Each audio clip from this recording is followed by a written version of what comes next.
Mirëmbrëma me mua dhe me emisionin Bashkimi Evropian dhe ne në këtë sezon. Fillojmë këtë ditë me për ta shqyrtuar raportin e fundit të Komisionit Evropian për vitin 2025, i cili nga opozita në vend u prit me kritika të ashpra, ndërsa qeveria edhe e arsyetoi pikat kritike të raportit.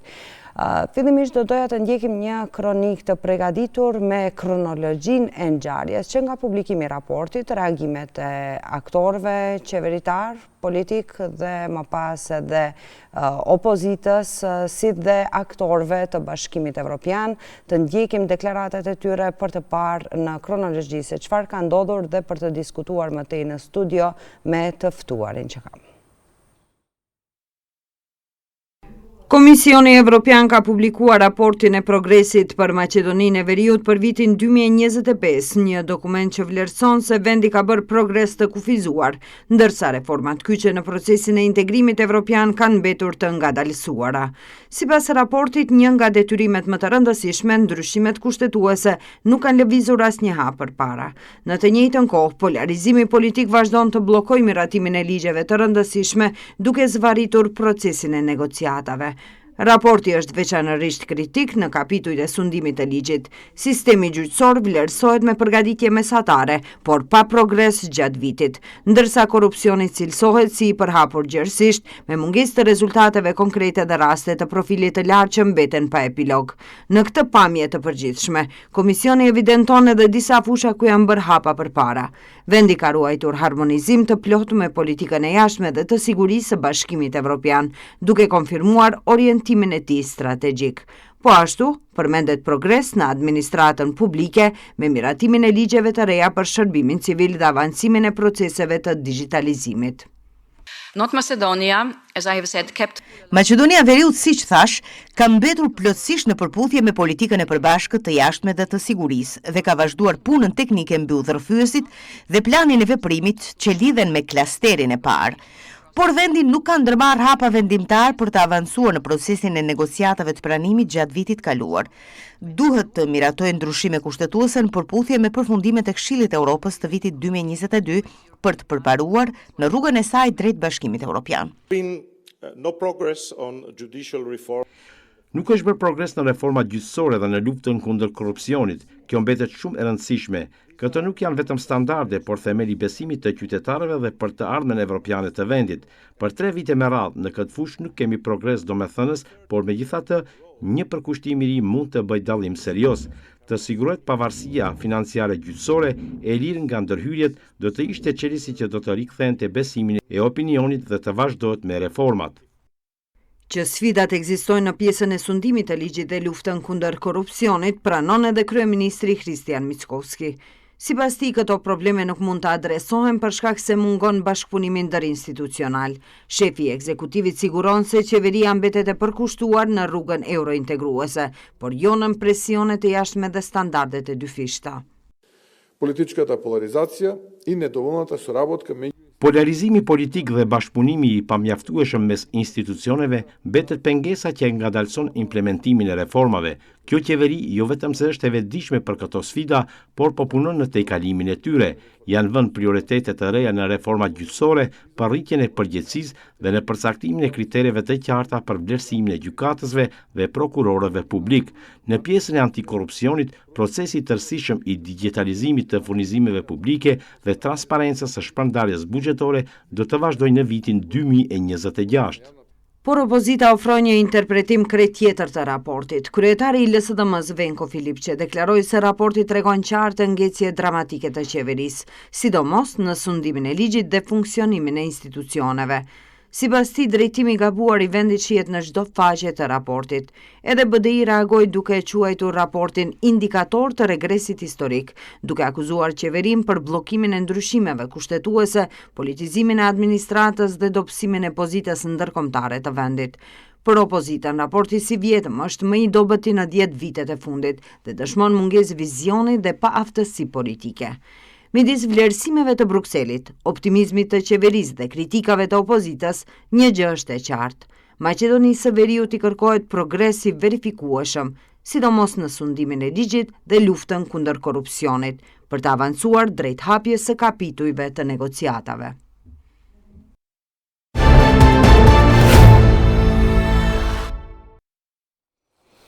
Ndoqëm edhe një kronologji të ngjarjeve që nga publikimi i raportit të Komisionit Evropian të përmendi edhe njëherë kritikat e ashpra në pjesën e reformave në gjyqësi, lufta kundër korrupsionit mbetet ngecet dhe shtylla kryesore apo kërkesa kryesore e Bashkimit Evropian për të hapur dhe për të filluar të vazhdojë edhe procesi reformave mbetet në vend. Do të flasim sot me analistin politik dhe analistin i cili i njeh më shumë gjeopolitikën rreth ngjarjeve në vend dhe në rajon dhe sindikon gjeopolitika në ndryshimet apo gjendjen politike në vend. Me analistin Xhelal Neziri. Xhelal, mirë se erdhe në emisionin. Mirë se u gjeta. Faleminderit për ftesën. Ndoqëm një kronik e cila edhe është diskutuar kohët e fundit, ka qenë prezente në media vazhdimisht qëndrimet qeveritare, të cilat në një farë mënyrë ndoshta edhe arsyetojnë raportin, por edhe kritikat e ashpra nga opozita. Ku e kërkojmë fajin ne? Në politikën institucionale, politikat qeveritare, politikat e vazhdueshme të cilat kanë bisunduar vite me radhë për të ardhur në këtë situatë? Po mendoj se në Maqedoninë e Veriut situata është pak më komplekse kur bëhet fjalë për përmbushjen ose realizimin e atyre rekomandimeve që çdo vit Bashkimi Evropian ose më konkretisht Komisioni Evropian i dërgon në formë të një raporti të progresit. Pra e mat raportin e progresit për çdo shtet aspirant, çdo vend aspirant.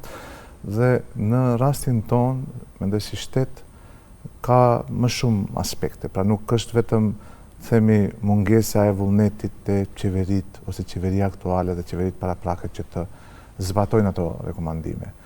Për shkak se këtu çështja më tepër lidhet me lodhjen që vendi e ka në rrugtimin e vet drejt integrimit në Bashkimin Evropian. Dhe kjo lodhje buron nga vetoja greke 10 vjeçare, 2008-2018. Pastaj kishim ndryshimin e metodologjisë, ajo përkohësisht ndërpreu mundësinë që të hapen negociatat. Dhe së fundmi kemi edhe blokadën nga ana e Bullgarisë. Dhe të gjitha këto pengesa, të cilat në opinionin publik këtu në Maqedoninë e Veriut janë përkthyer si të padrejta dhe që nuk kanë asnjë lidhje me kriteret e Kopenhagës ose kriteret e Bashkimit Evropian për të integruar në atë union, kanë krijuar edhe një lloj lodhje, por edhe një lloj letargjie te opinioni publik, mos them euroskepticizëm. Dhe të gjitha këto raporte nuk e kanë më atë peshë që e kishin më herët, nëse ju kujtohet. Pra më herët çdo raport, çdo kritik ndër rreshta analizohej dhe kishte debate të ashpra në opinion, në media, në parlament e kështu me radhë. Por nëse e shihni raportin e fundit, edhe pse kishte kritika më të drejtë për drejta se të gjitha raportet paraprake, megjithatë nuk ka ndonjë lëvizje ose nuk ka ndonjë zë proteste në raport me mungesën e realizimit nga ana e qeverisë aktuale. Pa kemi një lloj miratimi të raportit dhe të kritikave si të tilla pa ndonjë reaksion të pritshëm, do të thoja. Nuk është çështja vetëm te bllokada bullgare në këtë rast.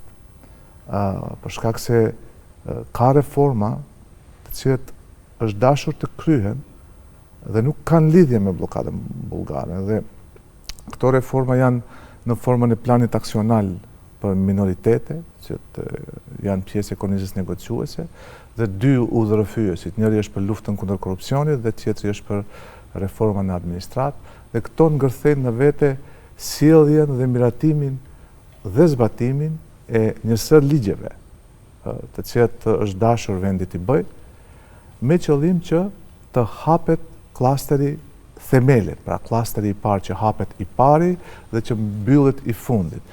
Dhe po të mos kishim pasur ne blokadën e Bullgarisë, sërish nuk do të kishte mundur vendi të hap klasterin e parë. Për shkak se këto janë parakushte, këto 3 parakushte kyçe që vendi duhet plotësoj me qëllim që të hap grup kapitullin ose klasterin e parë. Dhe pikërisht në këtë aspekt ka një dëshpërim, do të thoja, nga ana e Brukselit në raport me Maqedoninë e Veriut, një dëshpërim që është akumuluar jo vetëm tani, por vite me radhë.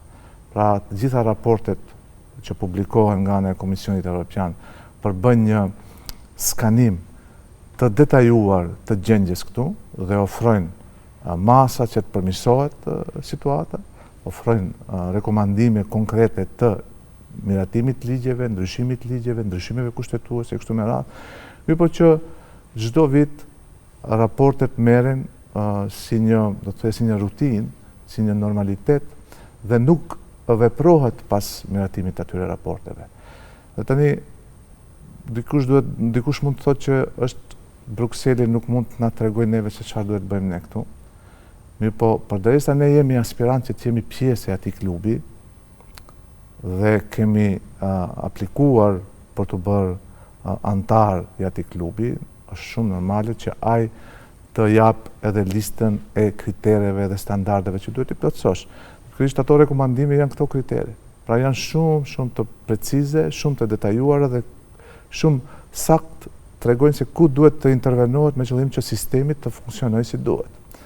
Dhe tani, nëse merret se çfarë ka bërë parlamenti në draftimin ose artikulimin e atyre rekomandimeve, draftimin e ligjeve, ndryshimeve kështu me radhë, edhe këtu ka shumë ngecje. Pra edhe në kuptimin e punës parlamentit ka shumë ngecje, gjë që ka shtuar dëshpërimin edhe te Bashkimi Evropian.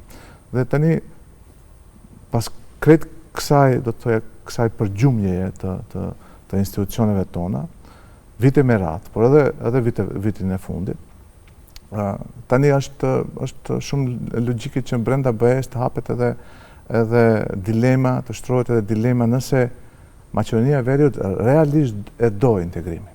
Nëse Maqedonia e Veriut realisht dëshiron të bëhet pjesë e Bashkimit Evropian, apo e ka vetëm pjesë të retorikës së saj, ose pjesë të përplasjeve të politikës brendshme për të fituar pikë më shumë. E them këtë për shkak se kemi Shqipërinë e cila ka filluar negociatat vitin e kaluar, pas një pritje të gjatë të Maqedonisë së Veriut që të zgjidhë problemin me Bullgarinë, dhe tani për 12 muaj ka arritur të hapë të gjithë klasteret ose grup kapitujt. 6 janë të gjithë dhe të gjitha i ka hapur.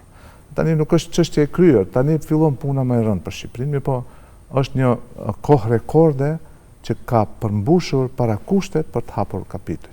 Pra, Maqedonia e Veriut për çdo kapitull që grup kapituj që duhet të hapë, duhet të përmbush parakushte konkrete. Pra për atë klasterin e parë, pra duhet siç përmendëm 2 roadmapet ose udhërrëfyesit dhe një plan aksional. Dhe tani Shqipëria ka arritur këto për 12 muaj të bëjë. Për 6, ndërkohë që Maqedonia nuk ka arritur për 1, pra për të parin. Por ne kishim edhe reagimet se dua të ndërlidhem këtu kur përmend Shqipërinë, vazhdimisht një krahasim i tillë ndoshta edhe iritoi aktorët politik në vend për të reaguar në drejtim të asaj se ne kemi bërë më shumë reforma se Shqipëria, jemi përpara Shqipërisë, si do t'i lexonit deklaratat e tilla? Edhe pse kryeministri Mickoski, siç e dëgjova edhe në kronikën që e kishim përgatitur, tha se ne jemi të orientuar në rrugën evropiane, nuk ikim asaj rruge. Mirë po, ndoshta edhe reagimet, apo të them ndoshta edhe kritika, apo vendosja e Maqedonisë në nivelin e Kosovës dhe Bosnjë-Hercegovinës, shkaktoi një iritim të tillë dhe deklaratat të tilla. Shifni, është një çështje pak më e thellë kur bëhet fjalë krahasimi midis Maqedonisë së Veriut dhe Shqipërisë. Nuk janë të dyja vendet në garë se kush do të jetë e para, kush do të antarësohet e para në Bashkimin Evropian. Pra çdo shtet është në garë me vetveten. Pra ka qëllimet dhe garon për të arritur ato qëllime, jo në krahasim me vendin tjetër, por me vetveten, ku ka qenë para një viti dhe ku është tash. Dhe nuk duhet par integrimi i vendeve veç e veç si një garë midis tyre dhe mundësi që ajo garë nesër të shndrohet në konflikt. Pra, Maqedonia e Veriut ka rrugën e vetë dhe garon me vetveten në Bashkimin Evropian për integrim atje, njëjtë si Shqipëria. Po, çështja këtu është se opinioni publik në Maqedoninë e Veriut tashmë ka parë, jo vetëm Shqipërinë, ka parë shumë shtete që kanë tejkaluar. E kemi edhe rastin me Malin e Zi tash. Mali i Zi, kur Maqedonia e Veriut ka marrë në 2005 statusin e vendit kandidat, Mali i Zi nuk ka ekzistuar si shtet. Pra, 2006 Mali i Zi bëhet shtet i pavarur. Në 1999, kur ka nënshkruar marrëveshjen e stabilizimit asociimit, ka qenë në grup ose në të njëjtën nivel, në të njëjtën rrugë me Kroacinë në drejtim të integrimit në Bashkimin Evropian. Po ashtu edhe pas marrjes së statusit të vendit kandidat në 2005, po ashtu Maqedonia ka qenë një lidere e rajonit në drejtim të integrimit në Bashkimin Evropian. Sot është Mali i Zi, po në 2005 ka qenë Maqedonia e Veriut.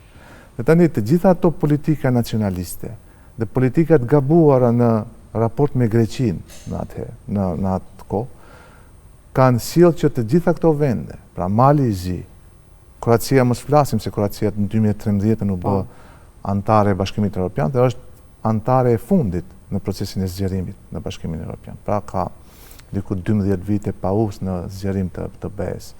Pastaj kemi Serbinë.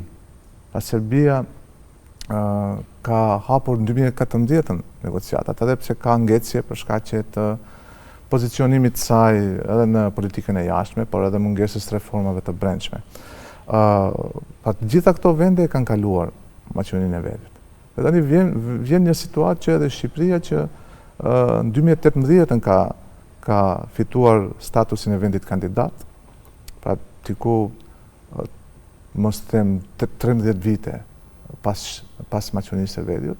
Dhe tani ka ardhur momenti kur Shqipëria e tejkalon Maqedoninë e Veriut. Dhe dy vendet e ardhshme që pritet të jenë antare të Bashkimit Evropian janë Mali i Zi dhe Shqipëria, ndërkohë që Maqedonia e Veriut ishte lidere në këtë proces, në të kaluarën.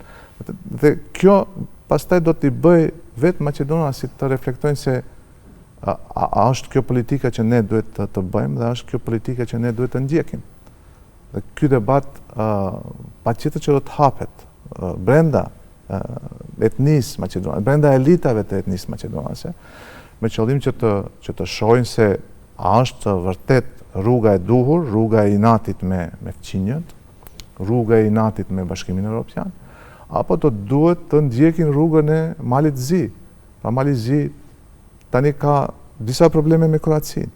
Pra nuk është që nuk kanë probleme me fqinjët që janë pjesë e BE-s. Mali Zi ka probleme me një pjesë të demarkimit kufirit me Kroacinë. Ka problem, ka ashtu kontest për një anije Jadran që quhet, që ka qenë pjesë e pronës përbashkët në kohën e Federatës Jugosllave, por që tash ka kontest lidhur me atë. Pastaj ka kontest për miratimin e një rezolute nga ana e parlamentit të Malit të Zi, që dënon masakrat e luftës dytë botërore, ku pretendohet se kanë marrë pjesë kroatët.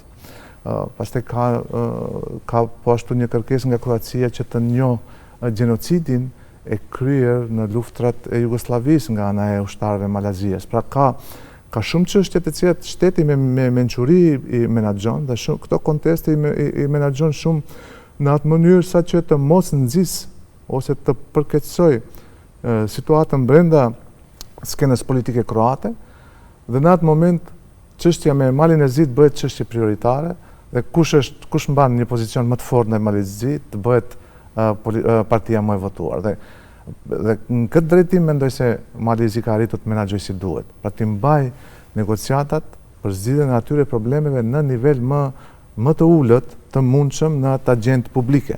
Pra të mos krijohet opinioni i gabuar në të dyja shtetet, që më pastaj do të reflektohet në politikat e atyre dhe që në fund do të prodhojë një konflikt siç ka prodhuar Maqedonia e Veriut. Ose merr një shembull Shqipërinë me Greqinë, po ashtu ka pasur disa probleme që... Desha të ndalim edhe në disa pjesë, edhe kumish Shqipëria ka bërë kompromise në këtë drejtim, edhe me kufirin detar.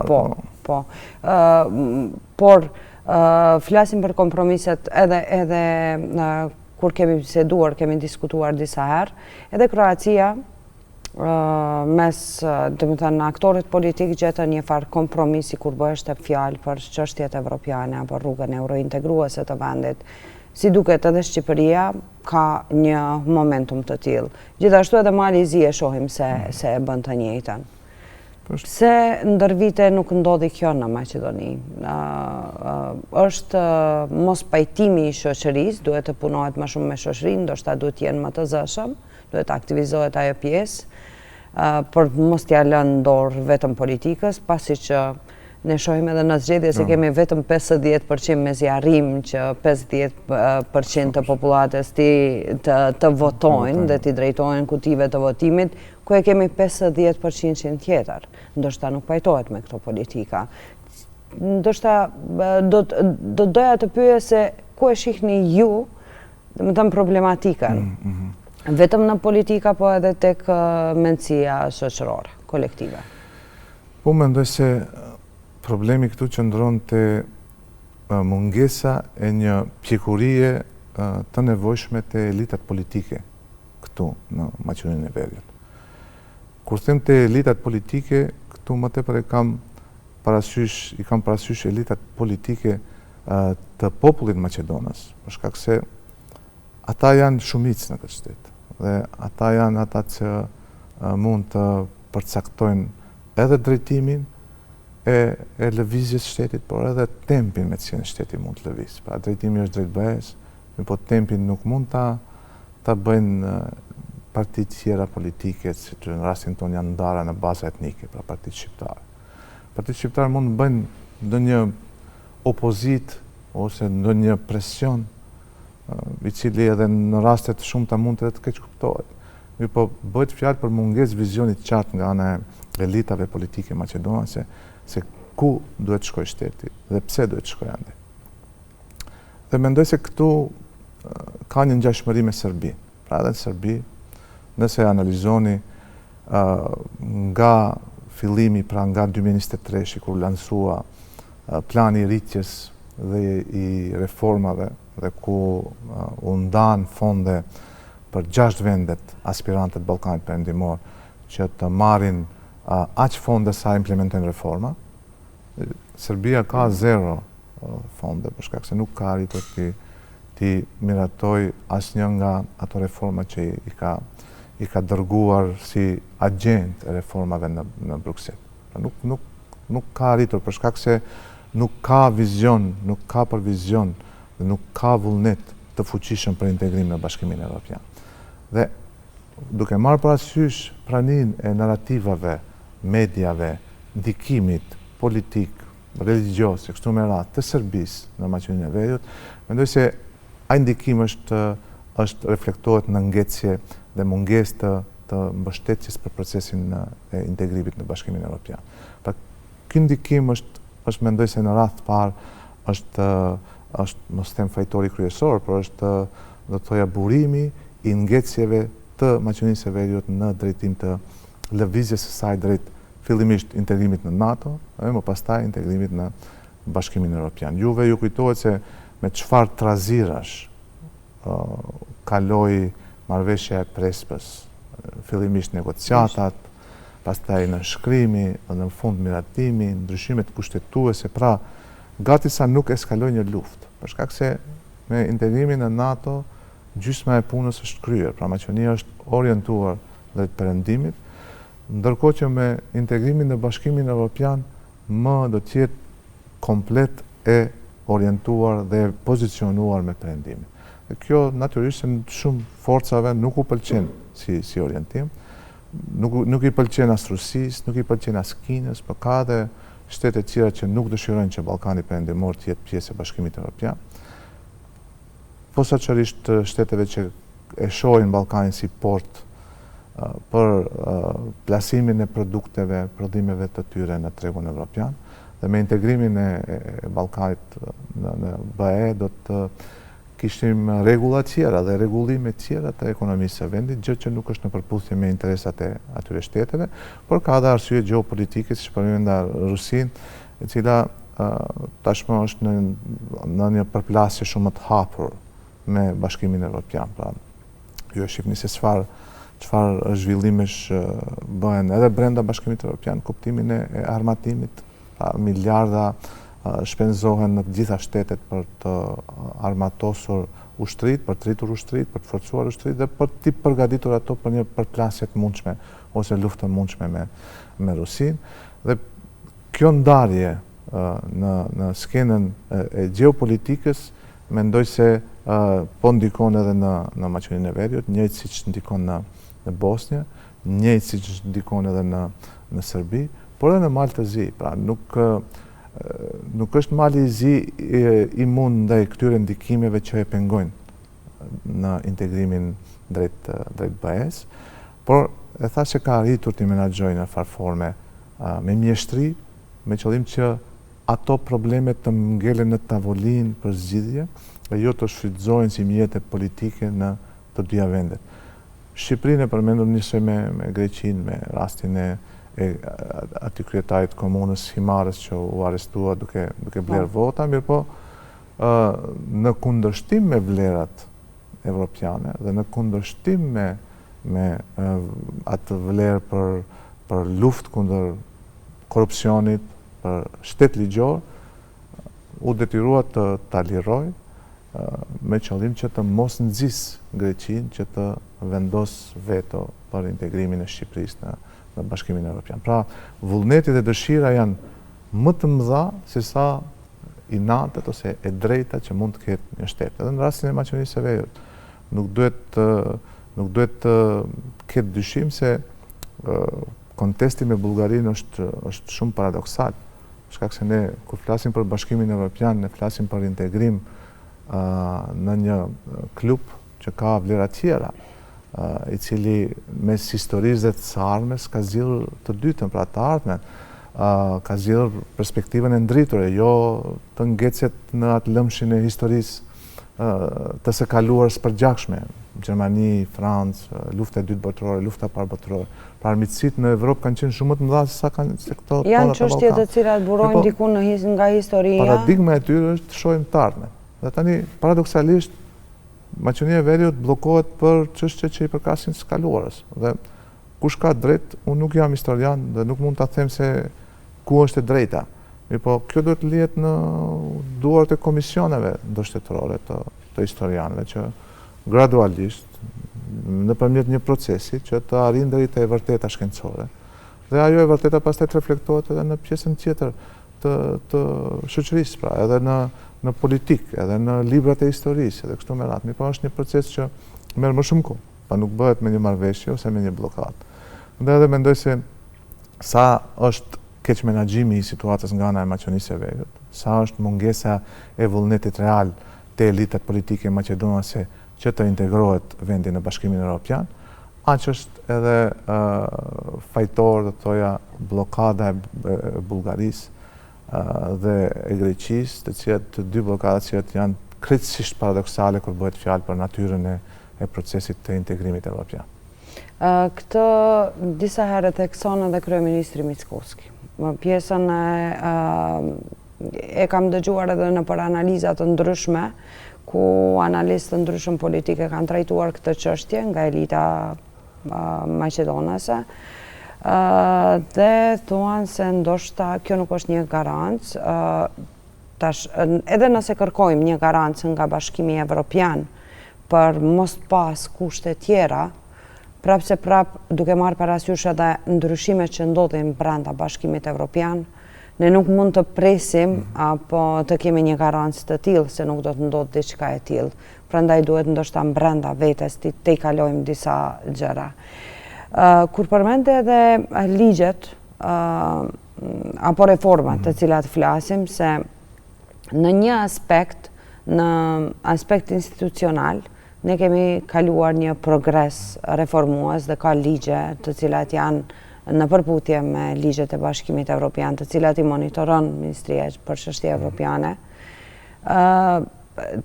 Dhe në atë aspekt ne flasim për një progres apo reformat të caktuara, por sa po jetësohen ato ligje, apo sa po mbesin ndoshta edhe në nhije të themi. Për shkak se nëse një ligj nuk jetësohet mbas një kohe të caktuar, duke marrë parasysh edhe periudha të këtilla, të pritjeve, sa po kthehemi mbrapa në këtë drejtim, në zhbërjen e ligjeve. Qëllimi i ligjit nuk është miratimi. Qëllimi i ligjit është zbatimi dhe qëllimi final janë rezultatet. Miratimi është vetëm një pjesë e rrugës që duhet të arrihet drejt te zbatimi dhe rezultatet. Dhe tani ne kemi 2017 kishim një strategji për reforma në gjyqësor. Pa e kemi parasysh Përzhina, marrëveshja e Përzhinës, ajo reformat urgjente të Pribes, sikur krijuan një moment në atë kohë që ka ardhur koha që ne përfundimisht ta reformojmë gjyqësorin.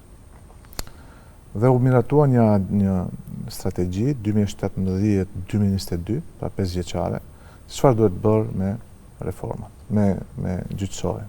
Dhe u parashtrua si një qëllim shqyrtimi i çdo prokurori ose gjyqtari veç e veç me qëllim që të nuk u përmend emri veting, mirë po të ajrosjen e gjyqësorit, ashtu u përmend si term nga ministri i atëhershëm i drejtësisë, dhe ajo strategji kaloi edhe në parlament. Dhe ajo ajrosje ose shqyrtim nuk u vërejt me rezultate, te pjesa e rezultateve. Dhe pikërisht te kjo pjesë e rezultateve janë të gjitha kritikat në raportin e fundit. Kemi raste të cilat parashtrohen në prokurori. Vetëm 30% e atyre krijohen si lëndë dhe marrin një formë të procesit gjyqësor dhe shumë pak prej atyre në fund përfundojnë me shqiptim dënimi. Kemi një sër aferash që i hapi prokuroria speciale. Pastaj departamenti për hetimin e krimeve të rënda që u krijua pas mbylljes së prokurorisë speciale.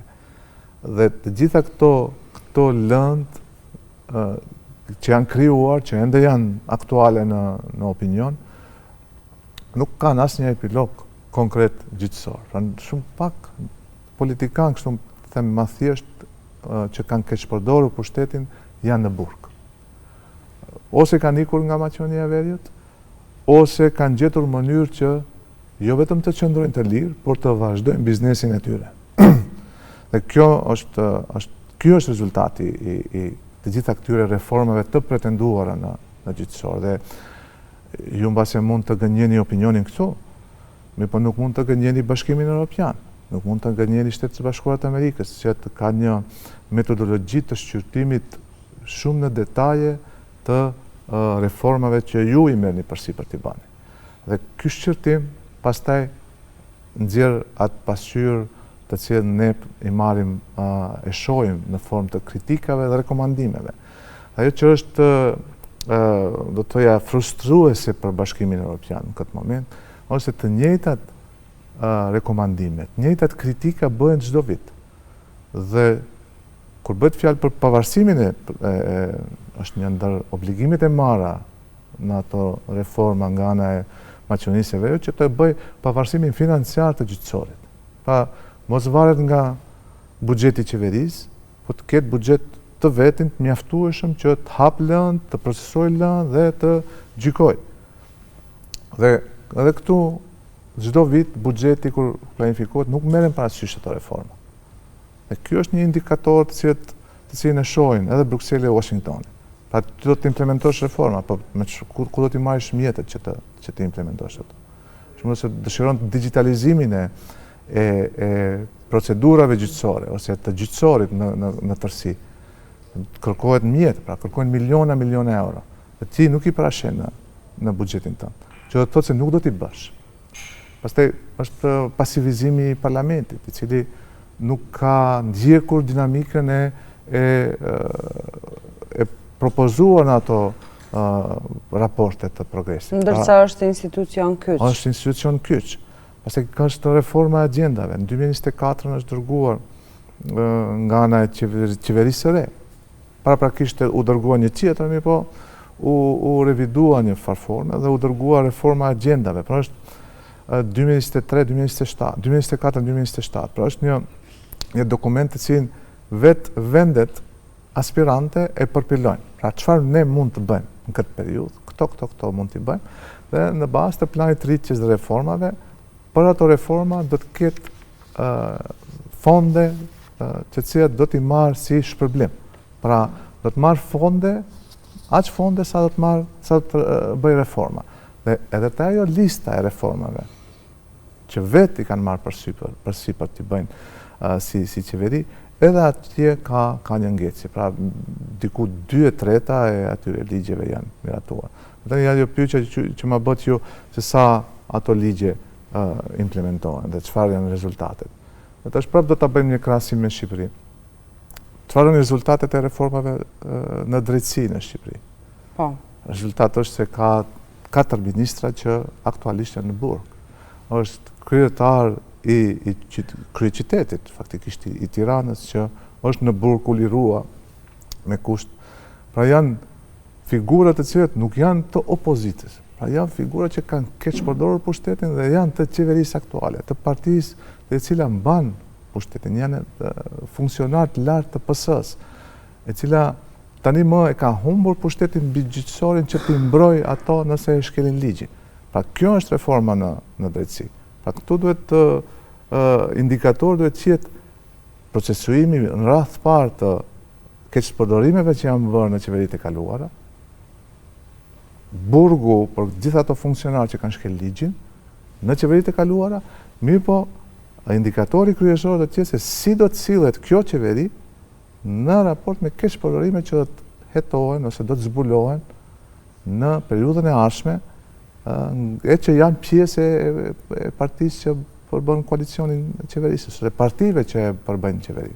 Pra kjo që jetë një tregues shumë i qartë për Brukselin radhë parë, se si do të sillet vendi dhe sa gjyqësori është i pavarur që të guxoj të hetoj dhe të shqiptoj dënime për funksionarët të cilët ende janë në detyrë. Dhe kjo që po ndodh në Shqipëri, kjo është ajo që i befason për të mirë zyrtarët e BE-s dhe që i bën që të japin lëvdata për kryeministrin Edi Rama. Nuk është arritje nëse qeveria në Shqipëri do t'i përmbush kushtet ose do të tregoj si rezultat arrestimin e një opozitari, shembull Sali Berishës. Pra nuk do të merret ajo si rezultat i madh, për shkak se mund të interpretohet edhe si hakmarrje politike. Oponentit politik. Ajo që e bën Ramën të shkëlqejë në Bruksel është pikërisht ky aspekt. Pra Rama lirisht mund të thotë që gjyqësori është krejtësisht i pavarur, për shkak se unë kam humbur 4 ministra dhe një kryetar komune të kryeqytetit, i cili llogaritej si pasardhës i Ramës në PS, por mbase edhe si pasardhës i Ramës në kryeministri. Pra të gjitha këto rezultate flasin për nivelin e pavarësisë që ka arritur gjyqësori në Shqipëri. Dhe në këtë drejtim mendoj se Maqedonia e Veriut është, mund të them, jo një hap, por mund të them 10 hapa mbrapa. Këtë e dëshmoj edhe dështimi i prokurorisë speciale publike që mos të hapim edhe tema tjera. Në raport e keni, përveç asaj keni se prokuroria ose departamenti i hetimit krimeve të rënda dhe korupcionit që u formua me atë ekip të prokurorisë speciale dhe që funksionon në prokurorinë aktuale, nuk ka as njerëz, pra nuk ka resurse njerëzore për t'i procesuar të gjitha ato indicje për keqpërdorim dhe korupcion, krim të organizuar, nuk ka as mjete, po ashtu edhe gjyqësori ballafaqohet me mungesë mjeteve për funksionim, me mungesë mjeteve për ekspertiza të ndryshme. Pra gjitha i sistem është një sistem, pastaj edhe për policinë gjyqësore, është një temë tjetër e cila po ashtu është pjesë e kritikave në raportin e progresit. Pa gjitha këto kushte të cilat varen nga vullneti politik, tash nuk dua të them se me qëllim nuk janë plotësuar, por me siguri se mos plotësimi i tyre lidhet me ndonjë kalkulim konkret politik, jo vetëm tani, por edhe të kaluarën, që vetë partitë në qeveri të ruajnë ndikimin dhe interferimin në gjyqësor. Pra dhe ndikimi i interferimin në gjyqësor është ndër kritikat më të mëdha që është bërë në të kaluarën, por tani është teksuar bukur mirë në raportin e fundit. Edhe në raport ishte teksuar gjithashtu edhe kritika ndaj politizimit të administratës, e cila ndërlidhet me politizimin e gjitha institucioneve kyçe në vend të cilat mund të çojnë reformat përpara. Çka mendoni, a kemi administratë politizuar? Po është problem, po. Gjyqësori është i nevojshëm për drejtësinë si vlerë e Bashkimit Evropian, drejtësi e cila pastaj garanton edhe zhvillim ekonomik, edhe siguri të brendshme, edhe progres, pra gjitha varen nga drejtësia. Sa drejtësi ka një shtet, një shoqëri, aq që të ketë edhe progres. Por një çështje tjetër është edhe administrata. Administrata është e nevojshme për shkak se ne si votues i zgjedhim njerëzit që ne mendojmë se janë më të mirë për të na përfaqësuar në institucione. Dhe në atë sistem politik, kur kemi të zgjedhur në parlament, që pastaj zgjedhin qeverinë, që pastaj qeveria emëron edhe drejtor, pra kemi një shtresë të njerëzve të zgjedhur dhe të emëruar, të cilat duhet të menaxhojnë me shtetin dhe me proceset në shtet. Dhe duhet të përmbushin premtimet që i kanë dhënë. Dhe tani, nuk është çdo drejtues i institucioni ekspert i fushës.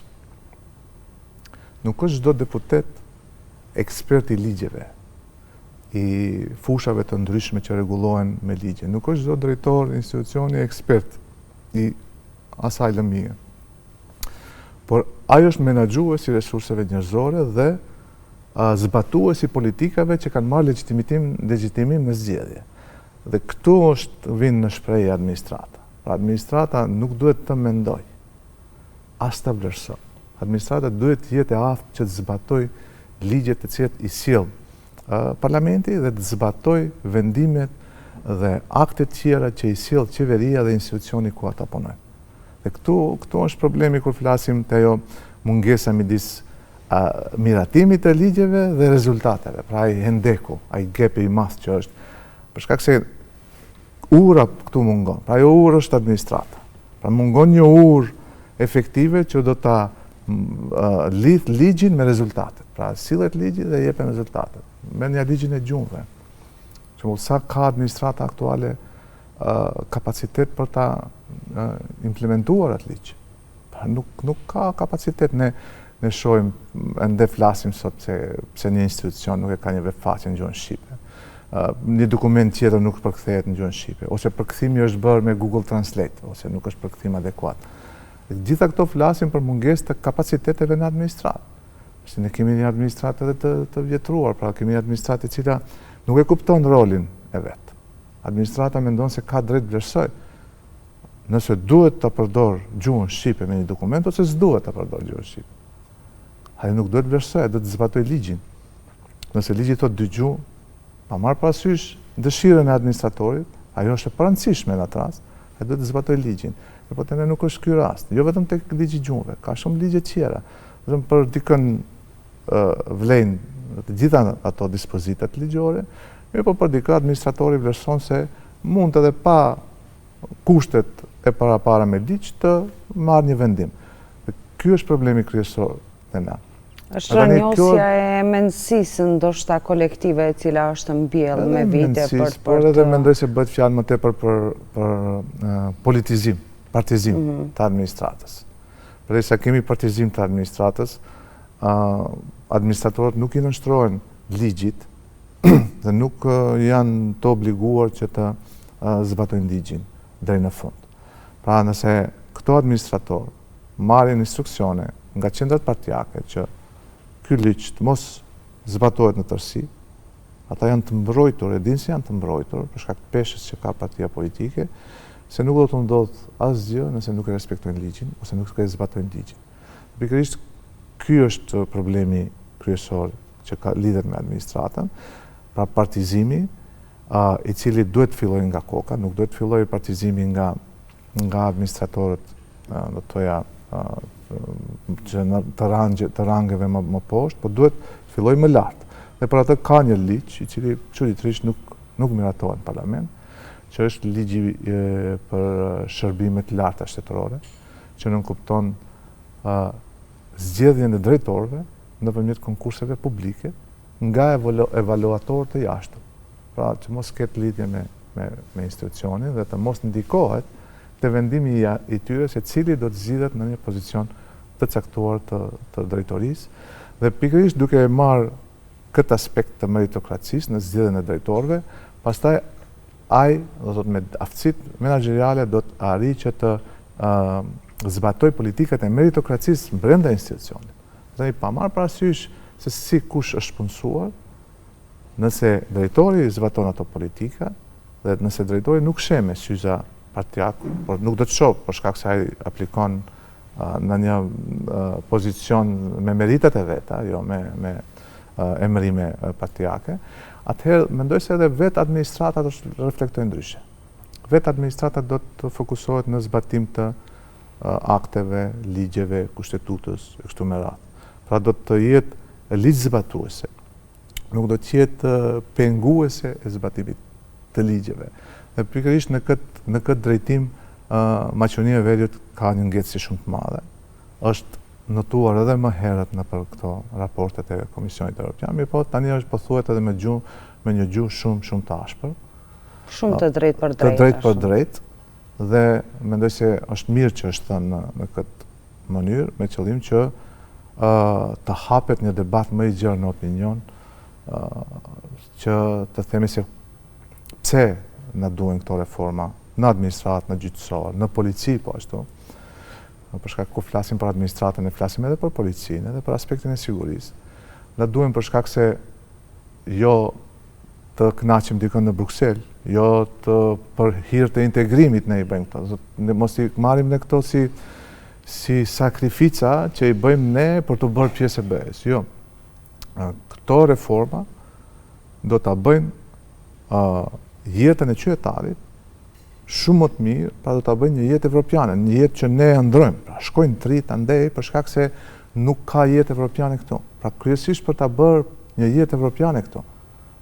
Brukseli thotë, unë e kam recetën se si ju mund ta reformoni shtetin. Dhe ja u jap në formë të raportit progresit, por edhe të fondeve, edhe të know-how ose të diturisë, të ekspertizës. Urdhëroni bëni për qytetarët tuaj. Se ta lëmë anësh problemin me Bullgarinë, ta zëmë se do të zgjas më shumë. Mirë, po këto janë reforma që na duhen neve, reformat në arsim. Po ashtu. Pra janë reforma që na duhen neve që pastaj kanë lidhshmëri të drejtë për drejtë me cilëtetin e jetës që do ta kenë qytetarët. Pra nuk është vetëm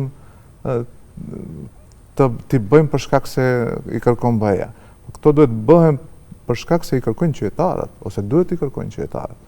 Sepse pikërisht vetëm nëpërmjet këtyre ndryshimeve në institucione, edhe në mënyrën e funksionimit të institucioneve, ne mund të kemi, do të thoja, një kualitet jetesës të përafërt, nëse jo të njëjtë me ato të vendet evropiane ku na ikin të rinjtë. Biseduam rreth shumë çështjeve. Do doja që të kishim një cikël të emisioneve për t'i trajtuar edhe pikat e ndryshme, por kryesisht folëm për gjërat e rëndësishme dhe ato të cilat u adresuan në raportin e Komisionit Evropian, duke filluar edhe nga situata e brendshme, si pranuam kritikat, krahasime ndoshta që i bëm edhe me shtete tjera të rajonit, gjyqësorin, kur përmendim administratën, përputjen e ligjeve dhe gjitha këto. Duke marrë parasysh klimën e sotme politike, do duhet ju pyes çka e pret Maqedoninë sipas jush pas 5 viteve ndoshta, deri në vitin 2030, kur edhe mendonim apo ndërronim të ishim pjesë e Bashkimit Evropian. Unë jam optimist për nga natyra dhe nuk kam kështu një vizion distopik për do doja të di mendimin tuaj se çfarë duke marrë parasysh. Më tepër optimist se vendi pas vitit 3, vendi flas për elitat politike, do të gjej mënyrë që të koordinohet në kuvent, ashtu siç e kërkon edhe raporti Progresit, që të ketë një dialog më të sinqert ndërpartijak, kur bëhet fjalë për reformat, për integrim në BE, ndër ato reforma është edhe ndryshimi i kushtetutës. Dhe mendoj se do të ketë një moment kur vetë elitat politike do ta shohin edhe mundësinë që e kanë për momentin në kuptimin e vullnetit të madh të Bashkimit Evropian për të zgjeruar, i cili buron nga urgjenca gjeopolitike për zgjerim, se përmendëm që BE-ja është do të thoya në buz të konfliktit me Rusinë, dhe përgatitet që të ketë një konflikt me Rusinë, ai mund edhe mos ndodhë, mirë po përgatitjet shkojnë në atë drejtim, dhe duke marrë parasysh këtë situatë, ai momentumi është që tani më zgjerimi është urgjencë gjeopolitike, nuk është vetëm nevojë për integrim të vendeve që aspirojnë antarësimin. Andaj edhe ky moment nuk përsëritet për herë. Pra përmendëm 13 vite ka që nga antarësimi i fundit, pra i Kroacisë, që nuk është zgjeruar BE. Tani është ai moment. Tani të mos e shohësh këtë moment, do të thotë duhet të jesh politikisht jo i pjekur, siç kanë qenë elitat politike më herët. Dhe kanë sjellë këtë situatë që këtë vendet e rajonit kanë nisur më pas, por e kanë tejkaluar Maqedoninë e Veriut në këtë rrugë. Dhe mendoj se do të ketë një rezonim pak më ndryshe pas vitit të ri, do të ketë një gatishmëri te partitë politike maqedonase që të ulen dhe të bisedojnë më hapur në këto tema, dhe të shohin se çfarë mund të humbin nëse nuk integrohen tani dhe çfarë mund të fitojnë. Pra ajo të bëjë një cost-benefit analizë se çfarë fitojnë me integrimin në BE dhe çfarë do të humbin nëse tani nuk e kapin trenin për të integruar. Dhe humbja është shumë e madhe. Ju përmendet më herët garancitë. Nuk ka garanci. Ka vetëm menaxhim të raporteve me fqinjet. Pra nëse i irriton fqinjet, s'ka asnjë garanci aty se nuk do të shoh ndonjë segment, ndonjë pikë ku do të gjej arsye për të bllokuar integrimin në BE. Pra mënyra se si i menaxhoni raportet me fqinjet, dhe duke parë pozicionin tuaj dhe pozicionin e atij, ajo është brenda ti e jashtë, vetëm kjo qasje është garanci se nuk do të ketë veto tjera. Pra me Greqinë, nëse sot e irritoni Greqinë, prapë do të keni veto. Mirë, po me veshin e prespës u soll, edhe pse ka vonesa në implementimin e saj, megjithatë nuk ka ende veto nga Greqia. Por që se irritoni do të ketë. Pra është çështjet e menaxhimit atyre raporteve dhe pjekuria në diplomaci, por në politikat e brendshme. Po mendoj se do të reflektoj elita politike pas vitit 3. Tani do të kemi fillimisht zgjedhje të parakoshme, apo do të kemi ndonjë qeveri të formatit gjerë, ku të gjithë partitë politike do ta marrin përsipër këtë proces të integrimit në BE. Kjo është çështje tjetër, por unë jam optimist se pa marrë parasysh se cili variant do të jetë, do të miratojnë ndryshimet kushtetuese.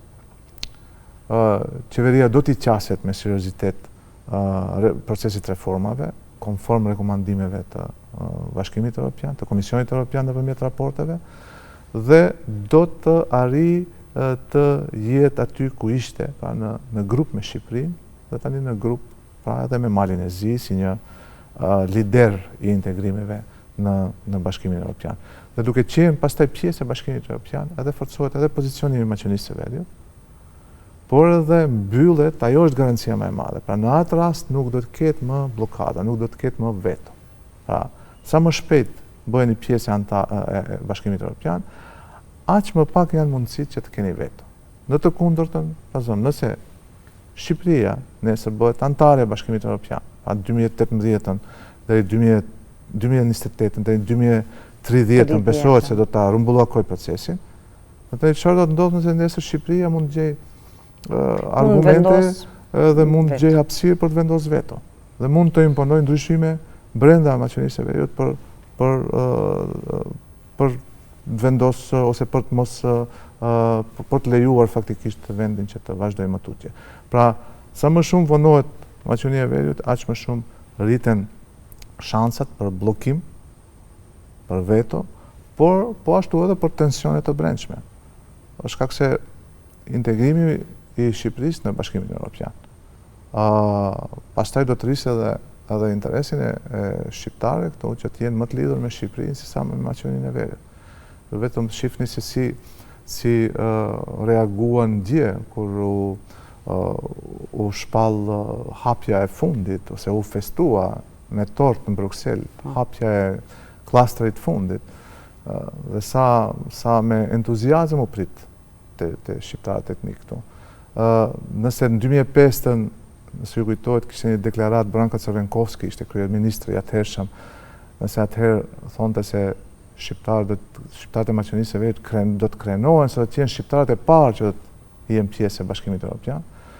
Tani më është një situatë ndryshe, mund të jenë shqiptarët e fundit që do të integrohen në Bashkimin Evropian dhe kjo mendoj se krijon frustrime, të cilat më pastaj mund të reflektohen edhe në tensione të brendshme ndërretnike. Ndaj edhe jam optimist se gjitha këto faktorë do të merren parasysh dhe vendi nga viti i ardhshëm do të vazhdoj rrugën drejt integrimit në BE duke u përkushtuar për një mend në atë që quhen reforma dhe atë që quhet përkushtim me gjithë qenjen e vet në zbatimin e atyre reformave. Pra jam optimist se do të kemi lajme të mira vitin e ardhshëm. Unë shpresoj se në vitin 2026 do ta fillojmë edhe sezonin e ri së bashku për të diskutuar ndoshta edhe procesin e reformave të cilat kanë filluar dhe jo kanë ngecur sikur tani.